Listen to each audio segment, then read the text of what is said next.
창세기 4장 16절부터 시작을 합니다.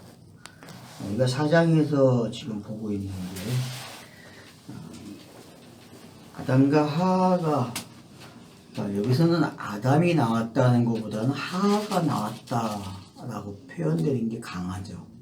하하가 나왔다. 그러니까 하하가 결국은 아들을 낳은 자가 된 거죠. 그러면 이제 사도행전의 출발과 똑같은 거죠. 그래서 4장은 계속 강조하지만 사도행전적인 관점에서 읽어야 돼요. 4장. 성령이 일하심으로 봐야 돼요. 성령이 강림해서 그 시점만 가지면 읽어져요. 그것만 가지면. 그 성령이 오셔서 하는 일이 뭐냐? 바로 가인과 아벨을 통해서 역사하는 방법이죠. 그러면 이게 사도행전에서 어떻게 나타나는가를 봐야 된다는 거죠. 도대체 가인이 아벨을 죽이는데 그럼 사도행전에서는 가인이 아벨을 죽이는 게 어떤 모습일까?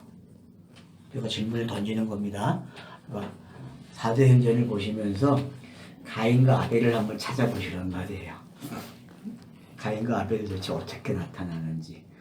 예를 들면 여러분들이 그 사울이 바울 되기 전의 모습 한번 보시면은 그 가인과 아벨이 어떻게 되는지를 잘 생각하실 수 있을 것 같아요.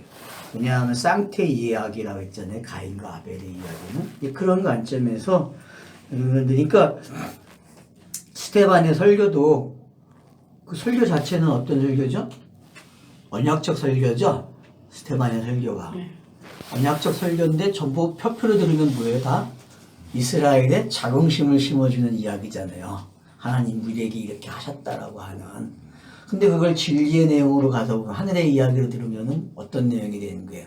하나님 언약을 이행하셨다. 성취하셨다. 예, 그러니까 성취된 언약이 성취된 그 옛것이 새 언약으로 넘어오는 이야기까지 오고 있는 거죠. 그 이야기가 바로 지금 이 가인과 아벨 이야기 속에 들어있다는 거죠. 그 시선이 어떻게 가느냐에 따라서 읽기는 달라진다는 거예요. 앞으로 폭이 되게 넓어지는 거죠. 66권이 가인과 아벨 속에 다 들어올 수 있다는 거예요. 흔히 우리는 이제 예수 그리스도 이야기라고 얘기하죠. 제일 많이 이제 이야기하는 게. 그래서 오늘 이야기 속에서 이제 우리가 봐야 할 게 가인이 이제 새로운 장소로 이동을 합니다. 아담과 하와와 살던 곳에서 이전하는 거죠. 그죠? 떨어져 나가는 겁니다. 그러면 이제 아담과 하와도 에덴 동산에서 추방당했잖아요. 그죠? 근데 그게 동쪽으로 이동을 했단 말이에요. 그래서 성경에서의 동쪽의 의미를 알고 있어야 돼요. 자, 풍수지리에서의 동쪽은 어떤 거죠? 혹시 풍수지리 아세요?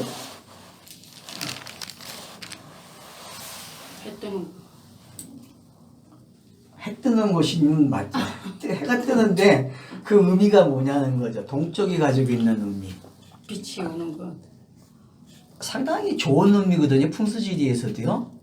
그래서 동쪽과 남쪽은 되게 좋은 곳이에요. 그리고 북쪽하고 서쪽은 많이 있으면 안 되고 조금 있어야 돼. 그러니까 과일 농사도 지으려면은 서풍이 막혀야 되고 북풍이 막혀야만 과일 농사가 잘 돼요.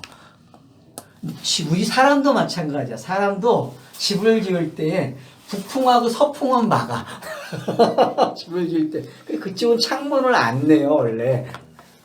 한국에만 그런가? 다른 나라 다 똑같아요. 그거는. 그러니까 사람이 가지고 있는 본래에 그게 있다는 거야. 이 지리적인 살아가는 데 있어서 그러니까 어느 나라든 풍수지리가 다 있고 풍수지리도 어떻게 보면은 성경을 읽는 방법 중에 하나예요.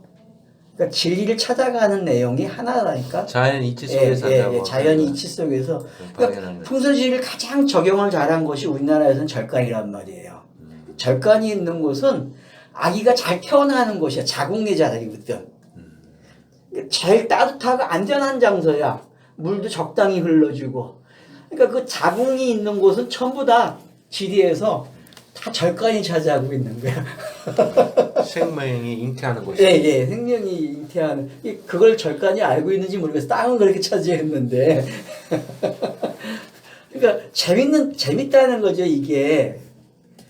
그러면 동쪽이라는 개념이 우리가 풍수지리라고 해서 이렇게 그렇게 보는 관점을 나쁘게 보면 안 된다는 거죠. 성경이 동쪽에서 이야기하는 거는 시작점이라는 거예요. 시작점. 예를 들어서 우리가 오경에서 봤듯이 애굽에서 출발해서 광야를 들어가고 광야에서 동쪽에서 서쪽으로 가는 이야기를 시작한단 말이에요. 신명기에서. 그러니까 성경은 시작하는 장소는 다 어디다? 동쪽. 동쪽이라는 거죠. 그래서 대개 보면 이 동쪽이 아침이 돼요. 그래서 성경에서 아침 그러면은 어때요?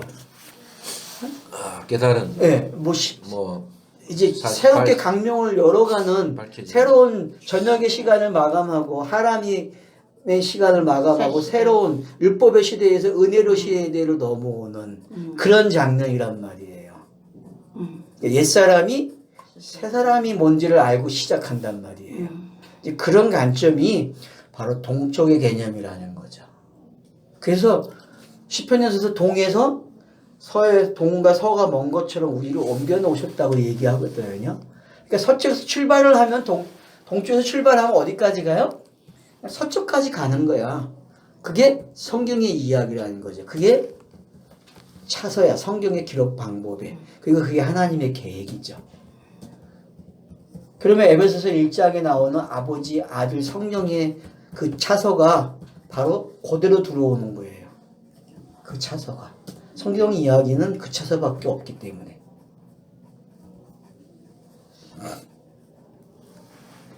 흔히 아버지는 계획하시고 아들은 계획한 대로 어떻게 한다고?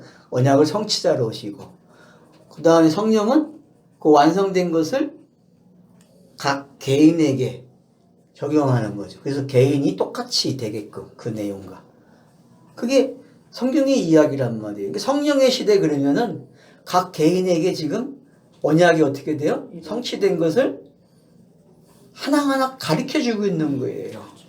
그러면 이제 가인이 아들을 낳잖아요. 계속 7대손까지 기록이 되잖아요.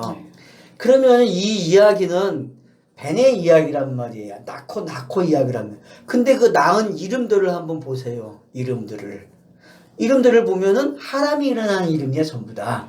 어둠에서 빛으로 나오는 이름이라니까 전부 다. 그러면은 사도행전의 기록 방식하고 똑같다는 거예요. 이 가인의 이 아들들의 족보, 남해까지 오는 이 이야기가. 그러니까 요 관점만 가지시면은 정말 성경 잘 읽어질 거예요. 그러면 이제 보세요. 성경의 특징 중 성경이 가지고 있는 다른 책과 특징이 뭐냐면 이름이잖아요. 이름. 족보를 가지고 있다는 거잖아요. 계속 족보를 기록해 준단 말이야. 창세기에서 지금 이제 5장에서 이제 곧 족보가 나온단 말이에요. 그죠? 그 다음에 10장에 가면 나오고 11장에 가면 나오고 그리고 이제 뒤로 가서 25장에 나오고 그 다음 넘어가서 37장에 가서 나오고 36장에 나오죠.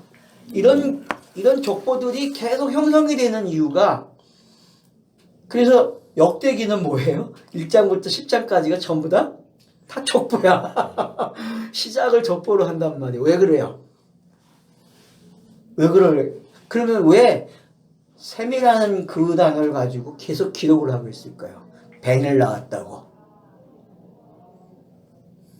이제 그러면 여러분들이 성경 읽기가 잘 되는 거예요. 마태복음에서도 족보로 시작하죠? 누가복음도 3장에서 족보로 가죠? 그러면 이 족보가 가지고 있는 이 이름들이 계속 가고 있는 심지어 우리 족보책 있잖아요. 우리나라도.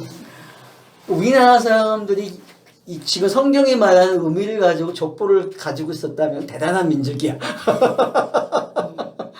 그죠? 그러면은 보세요.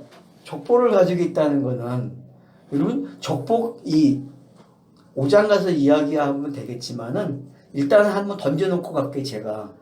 그리고 이 족보라는 게 일단은 긴 이야기를 그 사람 이름 하나 기록하면 어떻게 되는 거예요? 끝나는 거죠? 그 사람의 생애가 정리가 되는 거잖아요. 네. 단축법이잖아요. 글을 쓰는 데 있어 최고의 단축법은 뭐다? 족보로서 좀 이름을 쓰면 끝이야, 그냥. 이름을. 그러면 세대가 어떻게 돼요? 압축이 되는 거야, 그냥. 그러면 천년이 하루 같은 개념이 바로 이름 속에, 이 족보 속에 담겨져 있는 거예요. 성경적으로 우리가 본다면은.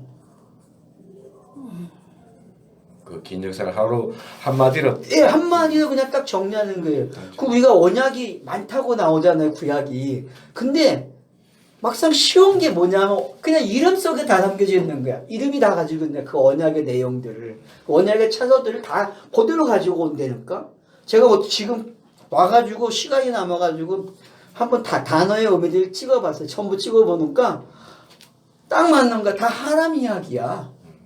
다. 그 하람이 되면은 나면 결국 축복이 되고 그런 이름들이 그대로 나오는 거야, 그냥. 하늘에 미랄이 땅에 떨어져 죽고 싫으면 그러니까 예수 그리스도가 그냥 이름 속에 다 담겨져 있다. 그러니까 어떤 단어든 간에 성경은 예수 그리스도가 나온다는 게 맞는 거야. 그렇기 때문에요. 그러니까는 히브리어 헬라어를 암만 잘해도 소용이 없는 게, 이 원리를 모르면은 소용이 없는 거야.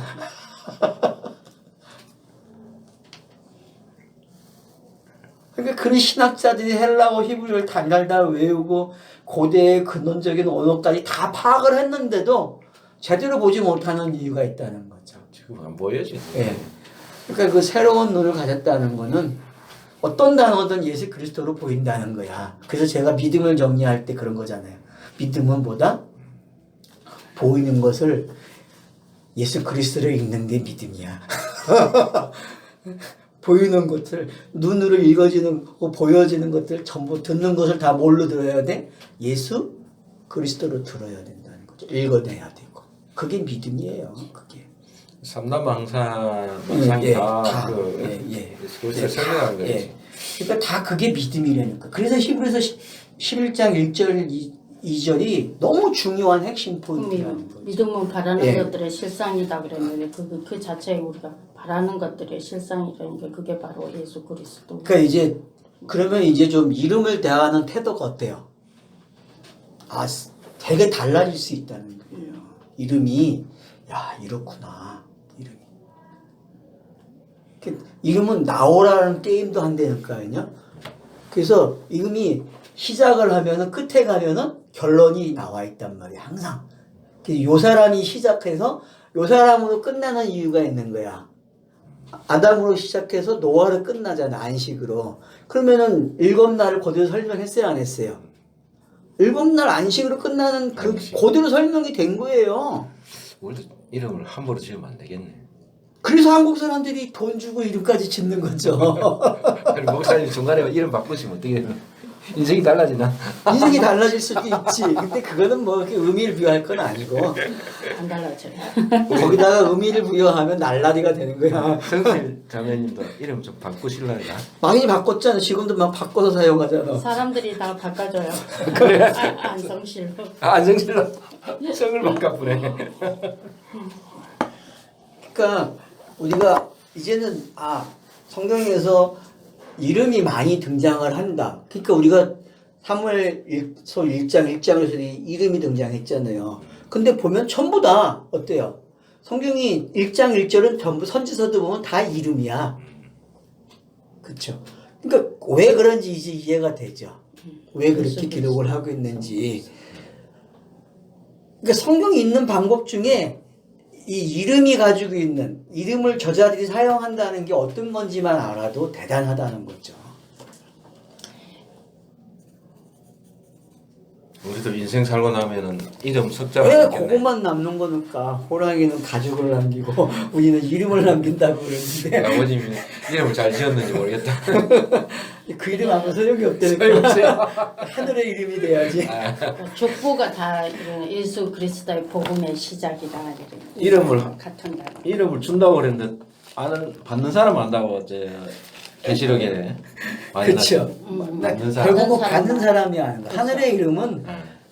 그게 영을 예배하는 사람이 하늘의 영을 가진 이름을 가진 자이기 때문에 그러니까 그 에베소서 아니 요한복음 4장에 나오는 나는 영이다 그잖아요. 나는 하나님은 영이시니 응? 예배하는 자는 신령과 진정이 뭐냐면 그냥 영의 영이에요. 영. 그러면은 영이 된 자만 예배하는 거거든요. 그러면 이름을 가졌다는 얘기는 성경에 기록된 그 이름을 가진 사람은 그 사람은 그냥 하나님과 동일한 거야. 동일해야만 예배가 되고 동일해야만 그걸 완성이라고 하고 그걸 영생이라고 이야기한단 말이에요. 그 믿음이야. 우리가 가지고 있는 믿음은. 그러니까 저와 여러분이 가져야 할 믿음은 난 영생이지. 이 땅에서 살아가는 거는 믿음이 있어야만 되거든요. 그렇기 때문에 이 땅의 원동력은 믿음이에요. 오늘도 한영이다 그렇게. 예, 맞죠. 그게 엄청난 단어라는 거죠. 그런 단어들이. 그러니까 지금 이제 그러면 4장 16절부터 나오는 이 이동해서 노 땅에 가서 이게 이런 단어들이 이제 어떤 건지 알겠죠, 그죠? 에덴 동쪽 노 땅 그래요. 그러면 여러분 에덴 동선 노 땅이라고 했는데 노 땅의 뜻이 뭐예요? 여기 밑에 유리함이라. 그치, 유리함이잖아요. 그러면 유리한다는 게 뭐예요?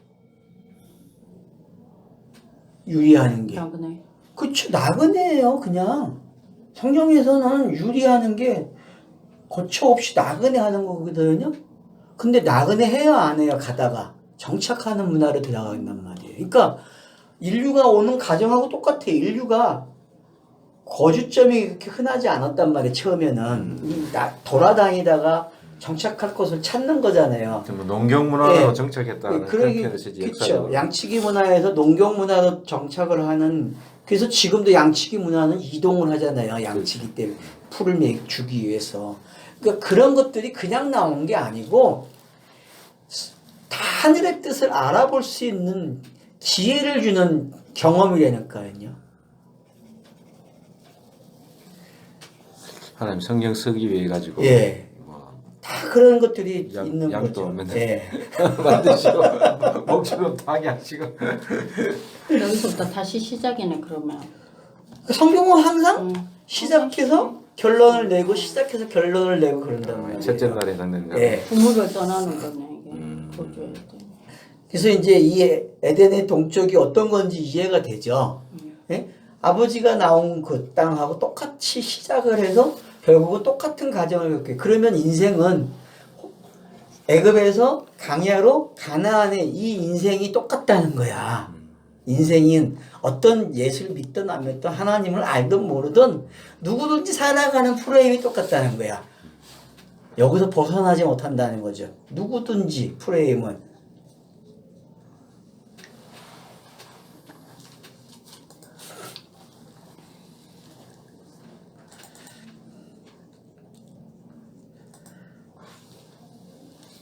그래서 이제 이런 개념들이 이해가 되시면은 왜 3장하고 똑같이 방법을 시작하는지 3장 끄트머리하고 하나님이 추방하듯이 아버지가 또 추방해서 똑같은 아담과 하와가 경험해야 할 것들을 경험시키는 그 이야기가 어떤 건지. 그래서 3장의 이야기, 4장의 이야기가 같이 이렇게 매치가 되고 어떻게 종결이 되는. 그래서 2장 4절로 4장 26절까지는 하나의 이야기란 말이에요. 하나의 스토리.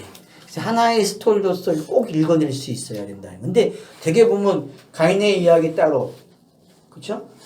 아담과 하와 선악과 따먹은 이야기 따로 그렇게 훈련이 돼 있단 말이에요. 읽는 것들이. 이게 그렇게 읽으면 안 된다는 거예요. 이게 하나의 이야기고 하나의 스토리로 뭔가가 전달하는 메시지가 있다는 거죠. 그러면 이제 3장과 4장에서 우리가 아는 것이 옮겨져야 되는구나, 장소가. 그래서 애굽에서 강야로 옮겨지는 게 어떤 건지. 그럼 옮겨지기 위해서는 항상 일어나는 게 있죠. 건너야 돼. 스타로스가 세워져야 돼요. 그죠? 그게 원리죠. 그죠? 그러니까 성경 읽기에서 중요한 게 내가 성경 읽는 변화가 일어나려면 스타로스가 세워져야 돼요. 내가 성경 읽기가 변화가 일어나려면 스타로스가 안 세워지면 성경 읽기 변화는 안 일어나요.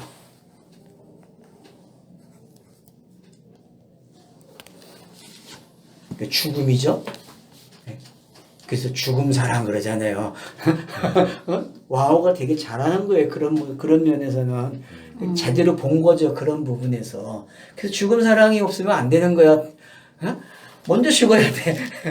죽여놓고 죽은 게 뭔지. 그래서 이동하는 게, 이주하는 게, 본토에서 이주하는 게 뭐다?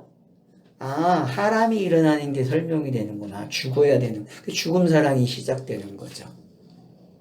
본토라는 개념이 이게 어떤 건지 이해가 되죠, 그러면은.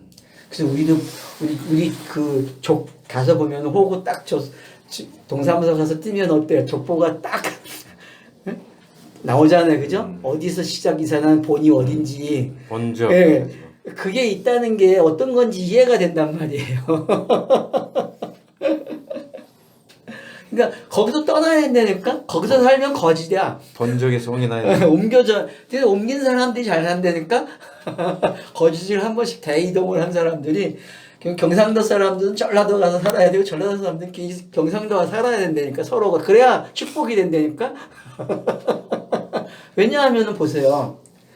이게 또 맞는 이론이 왜 맞냐 하면은 사람이 보던 것만 보고 만나던 사람들만 만나고 생활하면 변화가 있을 수 없어요. 변화라는 게 없어요. 그냥 좋은 게 좋은 거예요. 그게 제일 좋은 거야, 그 사람들에게는. 그 우물 안에 개구리야 그러잖아요, 그거를. 근데 이동한 사람들 보세요. 어때요? 자기가 살던 문화에서 이동을 하게 되면은 더 열심히 살아야 돼. 더 열심히 알아야 되고. 본토인보다 똑똑해져야만 돈을 벌니까. 그러니까 그게 뭔지 알게 되면은 성경에서 이동 문화가 어떤 건지 안 되니까요. 성경에서의 이동 문화는 옛 것에서 새 것으로 가는 거예요. 그러면 차소가 옮겨진다는 이야기는 언약이 진전돼서 가고 있다는 거야, 내용이. 그게 하나님의 뜻이 어떻게 이루어지고 있는지를 볼 수 있게 하는 방법이라는 거죠. 이런 생활 속에서 우리가 이런 걸 이제 얻어야 이런 것들이 보이기 시작하고 읽어질 때에, 성경을 읽을 때에 이제 적용이 된단 말이에요. 이게 적용이에요. 그러니까 성경 읽기의 적용은 딴 게 아니라 차서가 바뀌는 걸 읽어내는 사람을 적용을 잘했다 그래요, 성경이. 맞죠? 성경 읽기가 잘 되는 사람, 강을 건널 줄 아는 사람은 성경 읽기가 잘 되니까 적용을 잘한 사람이야. 우리가 교회가 얘기하는 적용은 적용이 아니라니까. 그 적용은 혼자 뭐 되는 거예요? 신 만들기 하는 거야. 자기 우상 만들기 하는 적용이란 말이야. 그걸 잘해서 죽으면 돼. 하람을 알면 되는데 결국 하람까지 못 가거든. 왜냐? 하람 가려면 회개해. 스스로 뉘우쳐서 스스로 회개하고 끝나. 하람을 못 가. 그런 함정에 빠지는 게 어떤 건지만 아시면 된다는 거죠. 우리가 동쪽으로 가는 게 이제 뭔지 알겠죠? 왜 이주를 해야 되고 나그네가 돼야 되는지. 그래서 교회가 나그네 삶 살자고 이야기하는데 나그네 살 수 있어요. 자기들이 교회 예배당을 전놨는데. 안 그래요? 예배당 자체가 뭐가요? 본고지잖아요. 본향이 돼버렸는데 그게 되냔 말이야. 안 돼요, 여러분. 그 땅은 말은 그렇게 하는데 항상 말대로 안 되고 땅의 원리도 딱딱딱 돼버려요. 땅의 원리로. 그게 사람의 본성인가 보죠. 그렇죠. 안주하고 싶고, 네. 뭐 자기 거 그게 가지고 이제 싶고, 사람이 가지고 있는 성 쌓고 싶고. 그렇죠. 그게 이제 떠나가는 욕구죠. 욕구. 인간이 가지고 있는 기본 욕구인데 그래서 그걸로는 안 채워지는 걸 가르쳐 주는 거죠. 그래서 허무한 거죠, 인생이.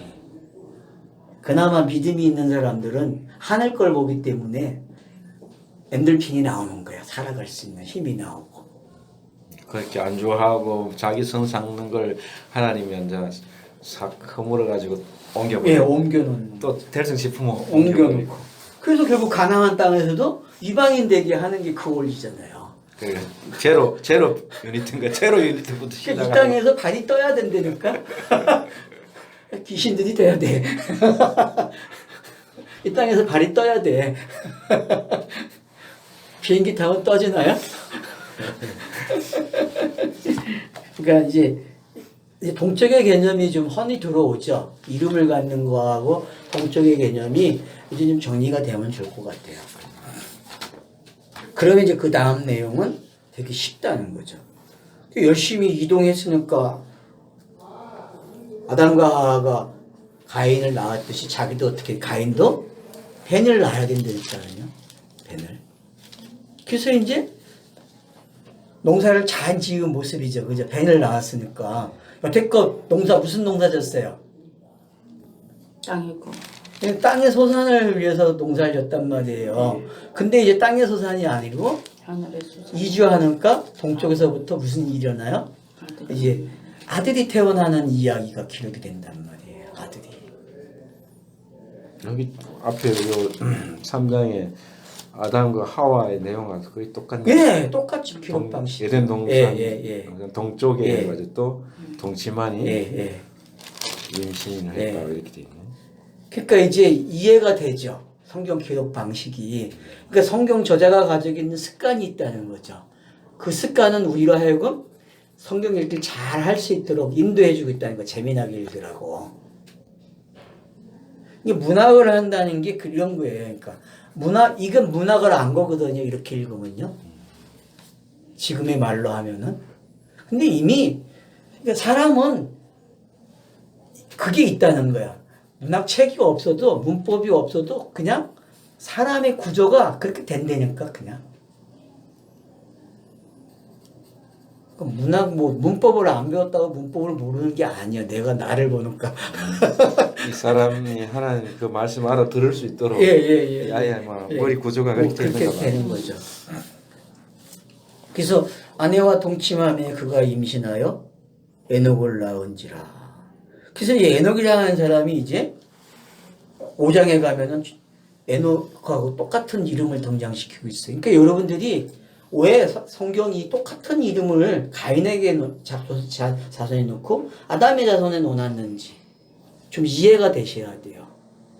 그러니까 이걸 만약에 양극화 시켜가지고 이거는 악한 놈이고 이건 선한 집안의 족보야라고 분리를 해놓고 보면 성경이 안 읽어지는데 요 에녹과 에녹이 같은 이야기를 하고 있다는 거예요. 같은 이야기. 그러니까 여기서 다 못한 말을 5장에서 해주겠다는 거예요. 좀 이해가 되죠? 여기서 설명이 안 된 에녹을 5장에 설명하는 거야. 더 확대 설명을. 그래서 그러면 5장에서는 뭐예요? 동행하는 자잖아요. 하나님과. 그러면은 결국은 여기서 나오는 가인의 자손도 무슨 일을 하고 있다 지금? 동행하고 있는 거예요. 그렇게 읽어내는 사람이 있는가 하면은 지금 악의 축이 세워지고 있다. 악의 자손들이. 그래서 성경에 뱀의 후손들이 쫙 흘러가고 있어라고 읽어내면 안 된다는 거야. 여태껏 성경을 읽기는 뱀의 후손으로 읽었기 때문에 우리가. 가인의 후손 나쁜 이거 하나님 떠난 하나님을 떠난 후손들이 이름은 거룩하게 지었네 에녹이라고 엉터리 이름 지어놓고 자기는 엉터리 삶을 산다고 이렇게 했잖아. 그러니까 얼마나 단축형을 썼는지 알겠죠. 5장과도 비교해보면 5장에서는 7번째 가야만 에녹이 태어나는데 여기는 첫 아들이 누구예요? 그냥 에녹이야. 첫 아들이. 그러면은 기법이 되게 단축형으로 왔다는 걸 압축형이잖아요. 근데 5장 가면은 이걸 더 설명하는 기법으로 가는 거란 말이에요. 이 일을 일곱으로 설명한단 말이야. 5장은. 이제 좀 알겠죠? 그러니까 일을 일곱으로 설명하는 게 어떤 건지 알겠죠? 앞에서는 일곱으로 일을 설명했잖아요. 1장에서는 일곱을 가지고 일을 설명했다면은 이 기록 방식은 일곱을 가지고 일을 설명하는 방식이란 말이에요, 지금. 하나를 일곱으로 설명하고. 그러니까 그게 뭔지 이제 알아야 된다는 거죠. 그러니까 이게 저도 처음에 얘기 못 했잖아요. 우리가 창세기 할 때. 근데 지금 보이는 거예요. 이제 보이는 거예요. 이제. 내년에 다시 들어야 돼. 내년에 다시 들으면 또 달라지겠죠. 이제 없을 것 같아. 왜냐면 신명기를 알아버렸기 때문에. 그러니까 요 가인이 낳은 이 첫째라고 표현은 안 됐지만 이 에녹이라는 표현이 5장에 가서 왜 7째 아들로 태어나는지 이제 좀 이해가 되죠. 이 순서가 왜 그렇게 되어 있는지 각본이. 그래서 여러분들이 제가 이제 액트가 나오면은 내려오는 액트인지 올라가는 액트인지를 구분하라고. 근데 창세기 1장 1절에 액트가 2번 사용한단 말이에요. 그 이유를 알겠죠. 내려오고 올라가는 게 다 기록된 게 1절 이야기예요. 창세기 1장 1절이. 그러니까 거긴 완성의 이야기라는 거죠. 그래서 뭐 한 절이 그게 다 담겨 있는 성경 거죠. 전체라고. 전체 다 담겨. 나머지는 해석이라고. 다 담아 놓은 거예요. 그냥 이거야라고. 성경 이야기는 이거밖에 안 나와. 그러니까 에트가 얼마나 중요한지 모른다는 거예요. 근데 전부 에트를 갖다가 그냥 겨우 취급하기, 분사 정도로 취급한, 형용사 분사 정도로 취급하고 끝난단 말이에요. 전치사에서 그 정도로 해서. 그게 아니라는 거죠. 헬라어로 하면 그 에트가 알파와 오메가. 오메가죠. 그런가 네. 안성. 네. 그러니까 그 엄청난 단어란 말이에요. 내려와서 네. 알파 오메가를 하고 네, 올라가서 올라가는 자. 알파 오메가. 그러니까 요한계시에서 내가 처음이요 나중이라고 하는 말이 이제 이해가 된다니까요. 그런 것들이 더 확실하게. 처음에 나중 그냥 하늘의 뜻이 땅에 떨어진 봉헌이 된 상태.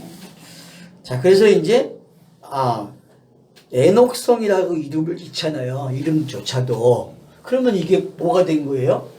여러분 성전이 지금 보여야 돼요. 성전이네. 예, 성전이에요. 그냥 가인의 자손이 지은 성전이에요. 성전. 그냥 일반 성으로 보면 안 된단 말이에요. 일반 성으로 보고 이제는 뭘로 봐야 돼? 넘어와서 성전으로 읽어내야 된다는 거죠. 그러면은 본인이 성전된 사람이니까 성전을 만들어 놨겠죠. 그죠? 그래서 솔로몬이 성전을 지을 수 있는 사람이 되는 게 왠지 아셔야 돼요. 다윗에게 허락을 안 하는 이유가 뭐였어요? 너는 피를 많이 흘렸다 그러잖아요. 피를 많이 흘린 사람은 성전이 지을 수 없는 사람이 되는 거예요. 결국은 피를 흘려서 쏟아낸 다음에 지어지는 게 성전이에요. 그 스타로스가 세워져야만 하늘이 말하는 성전이 세워지는 거죠. 성령이 오시는 성전이. 그 원리와 똑같은 거예요.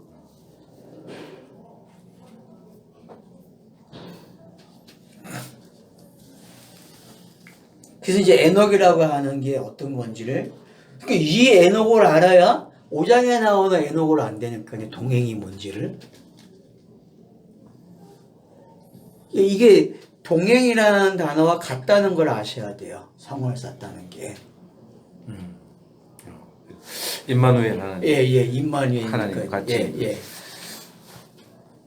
그러니까 이제 이걸 우리가 볼 수 있다면은 공부 많이 한 거예요. 이게 보이면.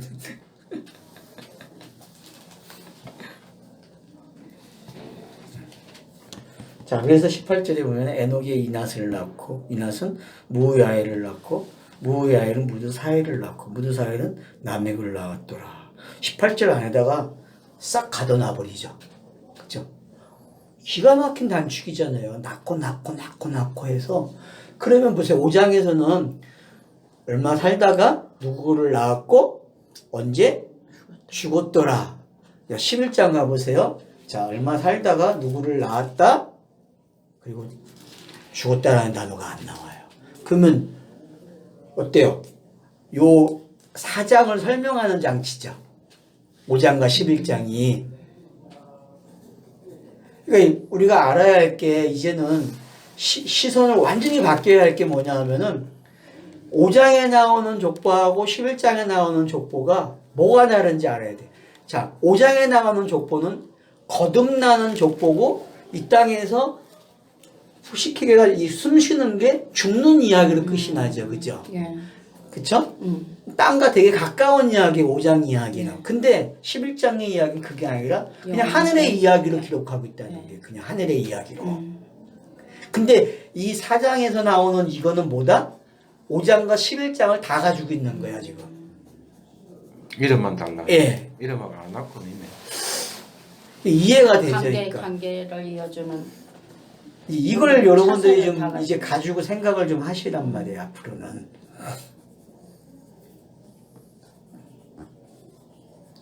그래서 요 안에 28절 안에 지금 그러니까 여러분들이 이제 단어를 찾아보세요. 단어 찾아보면 되게 재밌어요. 다 뭐가 들어가요? 특징이 L이 들어간다는 거야. 다 이름에 끝단어에 다 L이 들어가 있어. L이. 그러면 L이 들어갔다는 얘기는 뭐예요? 전부 다 방불하다. 누구하고? 하나님. 네, 엘로힘하고 방불하다 그런 뜻이에요. 그냥. 그러면은 어떤 가정이 일어나서 어떻게 됐는지 결과가 나오는 거잖아요. 어순이. 만약에 우리가 파자를 하면은 분명히 그렇게 될 것 같아. 제가 봤을 때에는. 뭐 그거는 재밌는 사람들이 하시고 저는 안 해도 알 것 같아. 알 것 같으니까 안 해. 할 이유가 없어. 나는 안 해도 알 것 같으니까 안 하고 하고 싶은 사람은 해보란 말이야. 파자도 해보고 단어도 다 찾아보고 그러면서 문장을 만들어 보면 그러면은 3장에 있는 이야기가 어떻게 이들 속에 들어왔는지 알게 되죠. 예수 그리스도의 공생애가 이 이름 속에 그냥 다 들어와 있단 말이에요. 차서를 가지고서.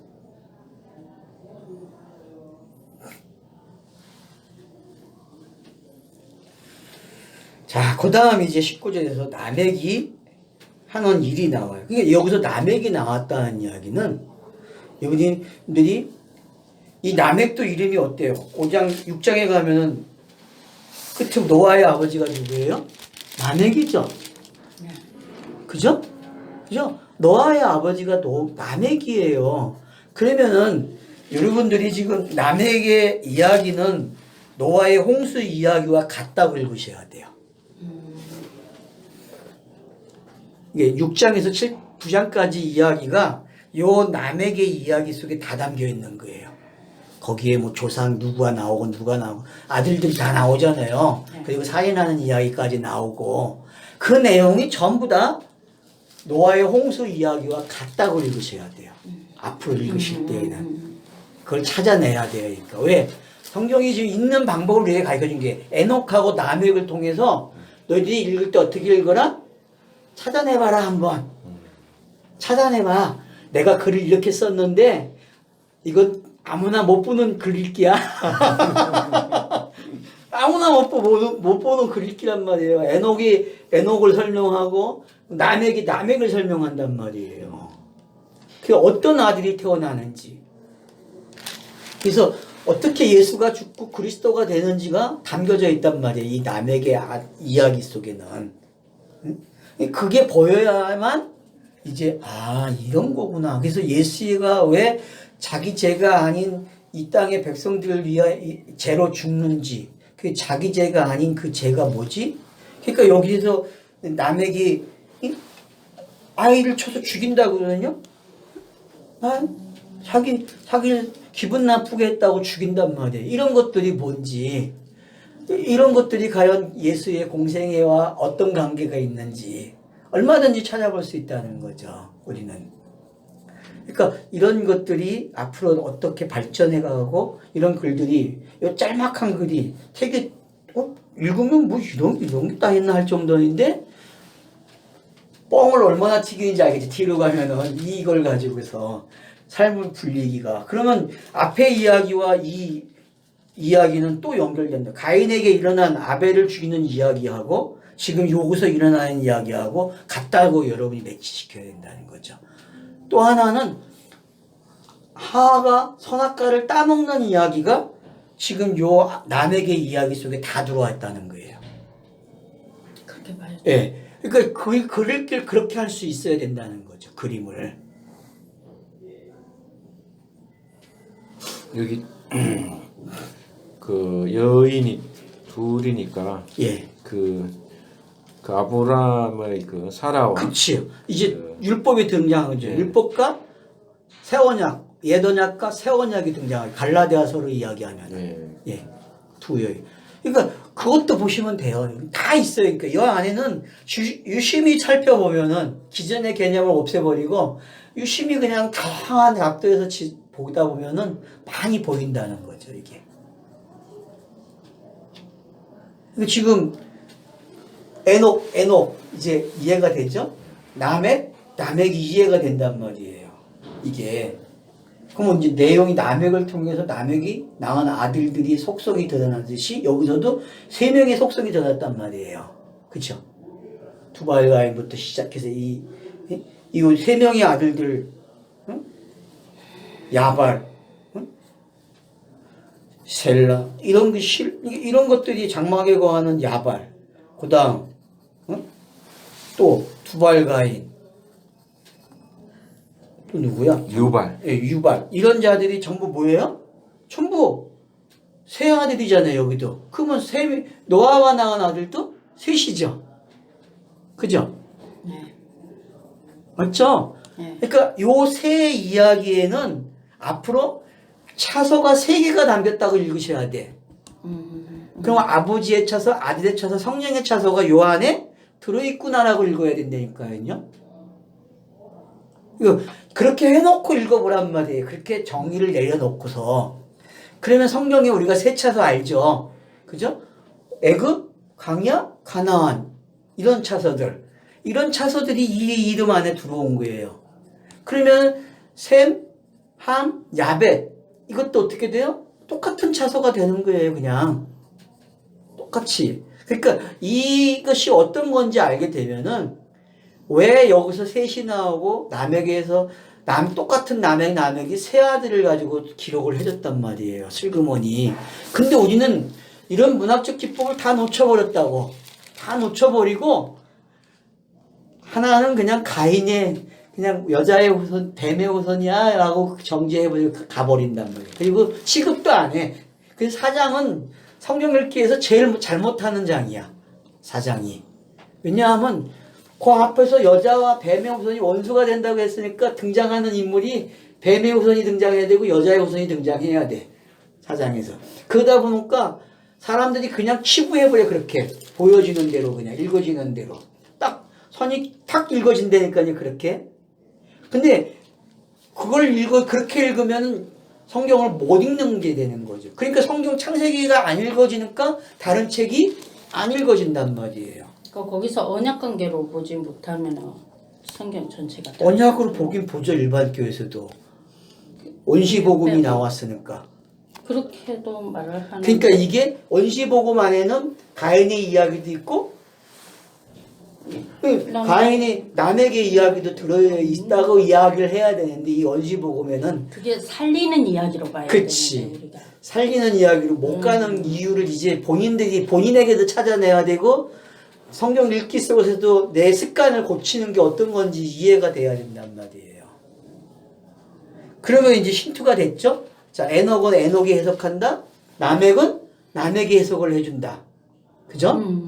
그죠? 5장에서는 에녹이 설명이 되고 그 다음에 6장에 가면은 이제 남액이 낳은 아들들을 설명한단 말이에요. 그래서 남액의 아들들이 3개의 직업으로 등장하잖아요. 쉽게 얘기하면은 그냥. 그래서 뭐라 그래요? 최초의 직업을 가진 조상들이라. 그래서 네 직업의 조상을 찾으려면 어디로 가야 돼? 다 일로 온단 말이에요. 여기서. 왜? 여기서 다 쪼개져 나갔으니까 직업이. 인류 그 직업은 여기서 시작이 됐단 말이야. 어쨌든 최초로 기록된 단어이기 때문에. 근데 그렇게 보면 안 된다는 거예요, 이제. 현재 그런 이야기가 배경이지만은 그 이야기가 아니고 지금 성전 이야기. 성경의 이야기가 어떻게 확장되는 방법을 가르쳐 준단 말이에요. 많이 넓어지잖아요, 내용이. 네, 굉장히. 그 넓어지는 이야기를 가르쳐 주는 거죠. 왜? 직업이라는 거는 사람이 살아가는데 꼭 가지고 가는 거잖아요. 그러면 그 이야기에다가 언약을 집어넣으면 사람들이 어떻게 인지가 빨라야 되죠. 되게 쉬운 거, 자기가 생활하면 그냥 알 수 있는 거야. 예를 들어서 가장 성경이 많이 사용하는 땅의 것 어떤 거예요? 가정이잖아요, 가정. 결혼. 농사 짓는. 네. 그럼 그런 것들이 전부 왜 성경에서 사용이 되는지 이해가 된단 말이에요. 그리고 모든 글쓰기에는 이게 꼭 들어가야 돼. 대금 너무 재밌다는 거예요. 그래서 제가 그 처음 공부할 때 교환에다가 창세기 내용은 이렇습니다라고 기록을 해놨잖아요. 그래서 날에 만들어진 거 열고 다 하잖아요. 그리고 이걸 조합하면 이런 글이 되고 이렇게 내용 한 권에 책이 된다고 했잖아요. 근데 그걸 알아야 되는데 그걸 왜 내가 그렇게 썼는지를 근데 그걸 그냥 사람들이 다 지나치고 에이 뭐 이걸 뭘 중요해하고 그때는 이해를 못했어요. 근데 그게 그렇게 중요한 거라니까 그 원리가 하나님의 글쓰기 방법. 예, 글쓰기 방법이 그렇게 등장한 건데 그래서 미리 글쓰기의 주제들을 다 거기다 담아놨는데 앞으로 이런 주제들이 펼쳐질 거야 이런 내용을 가지고 라고 해놨는데 아 1장을 무시하고 그냥 창조자 하나님 정도로 가버린단 말이에요. 여기서 뭐 결혼 얘기도 나오고 예, 땅에 다 나오는 거죠. 식물에 대한 것도 결혼이 나오고. 언약 관계라는 걸 딱 결혼이 딱 나오면 아 하나님과 나의 언약 관계구나 이걸 놓쳐버리면 또 엉뚱한 데로 가요. 그러니까 이제 이해가 되죠. 이제 사장이 좀 확 들어오죠. 예? 그러니까 좀 다르게 보여요. 예, 다르게 이제 보여진단 말이에요. 그냥 단순하게 그냥 예수 그리스도만 이야기하는 게 아니라 이렇게 이야기를 해놔야 예수 그리스도가 보여진단 말이에요, 정말. 설명하기가 쉽잖아요, 이게 지금. 저도 처음 얘기하는 거예요, 지금 오늘. 아하. 어쩌지 지금 오늘 처음 이야기하는 거예요, 이 부분은요. 그전에는 그런 얘기 예, 안 얘기한 하시다 적이 보니까. 없잖아요, 지금. 그러니까 에녹과 에녹이 이제 어떤 건지 알고 라멕과 라멕 그리고 세 아들이 어떻게 세 아들로 등장을 하는지 이해가 되잖아요, 이제. 그죠? 그러니까 여러분 지금 몇 장까지 연결 다 시킨 11장까지 내용이 지금 요 안에 들어와요. 다 들어와 있는 거죠. 그럼 11장까지만 들어와 있겠어요? 아브라함, 이삭, 야곱 이야기가 요 세 아들 이야기 속에 들어 있는 거죠. 그죠? 그렇죠. 맞죠? 이제 확대가 되죠. 그럼 예수님도 제자들이 세 명이 따라오지 항상. 그럼 그 세 명의 이야기가 바로 이 셋하고 똑같은 거예요. 그래서 세 명의 증인이 필요하잖아요. 두세 사람이 돼야 되니까. 그래서 항상 셋을 동원시키는 거예요. 마지막 이야기는 증인들이 셋이 되는 거예요. 그래서 공관복음서의 마지막에 증인들이 세워지는 이야기가 그렇게 모아지고 있는 이야기들이 되는 거죠. 그러니까 그런 원리들을 파악하게 되면 성경 전체의 읽기가 잘 되죠. 그러니까 땅의 이야기를 하늘로 읽는 방법을 이젠 체크할 수 있는 거죠.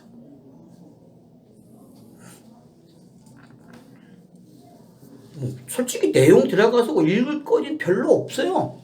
근데 이게 어떻게 확장되는 걸 봐줘야 된다는 거죠. 요 내용들이. 맞잖아요. 1장이 내용이 있어요, 없어요? 창세기 1장의 내용이. 그냥 첫째 날 뭐 만들고 이거밖에 없어. 근데 2장은 오니까 그걸 설명해야 안 해요. 설명했어요. 그래서 이제 한 가정이 생겼어요. 그죠? 한 가정에서 아들이 태어나야 돼. 가정이 되려면. 그 아들이 태어났는데 그 아들을 통해서 또 이야기가 만들어졌어. 지금 거기까지 온 거예요. 그러니까 가정사 안에 지금 복음이 어떻게 몇 번 반복되고 어떻게 완성시켰는지 창조 이야기가 쉽게 보면 하나의 가정에서 한 가정에서 어떻게 메시지를 만들어내는지 그래서 사도행전 요한계시록까지의 내용이 어떻게 확대되는지를 다 펼쳐놨다는 거죠. 요 이야기 속에. 그래서 결국은 답은 뭐예요? 예수는 그리스도다. 예수는 그리스도인데 뒤에 나오는 답이 다시 동침해서 아들을 낳아야 돼. 이게 진짜 악이 되는 거야. 그래서 가인의 가인이 왜 아벨을 죽였는지 그리고 가인의 아들들이 그렇게 묘사가 됐는지를 이제 답을 내놨어요. 답은 뭐다? 그래 네가 아들을 다시 내놔야지. 그래서 땅의 사람이 하늘 되는 이야기가 담겨 있다는 거예요. 그렇기 때문에. 이게 이해가 되시면은 성경 전체가 다 읽어진단 말이에요. 그러니까 왜 아담과 하와가 다시 동침했다고 표현을 하는가를 아셔야 한단 말이에요. 그게 성경 기록 방식에서 보다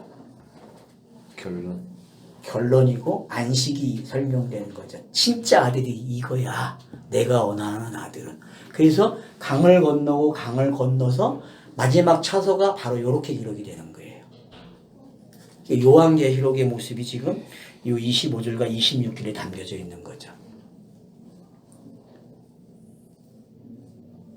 이해가 되죠? 이 부분이. 그러니까 왜 셋을 낳는지, 그리고 에노스가 태어나서 그래야서 뭘 불러요? 여호와의 이름을 그때서 부르기 시작했다고 그러거든.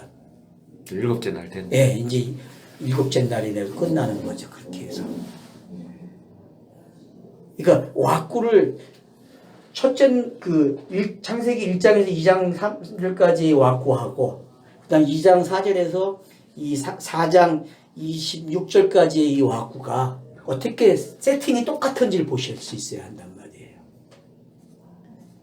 그러니까 지금 창세기 1장 1절로 2장 3절을 창세기가 몇 번 담아요? 10번 담는 거거든요. 10번. 10번을 설명하는 거예요. 10번을. 10개의 이야기잖아요. 톨레토트가. 아, 창세기 전체. 예. 10개 톨레토트. 예. 10개의 톨레토트가 10번을 기억해 주는 거예요. 10번을. 그러면 그 10번 안에는 7날을 다시 가져와 가지고 그 날 안에서 설명이 되는 거예요. 전부 다.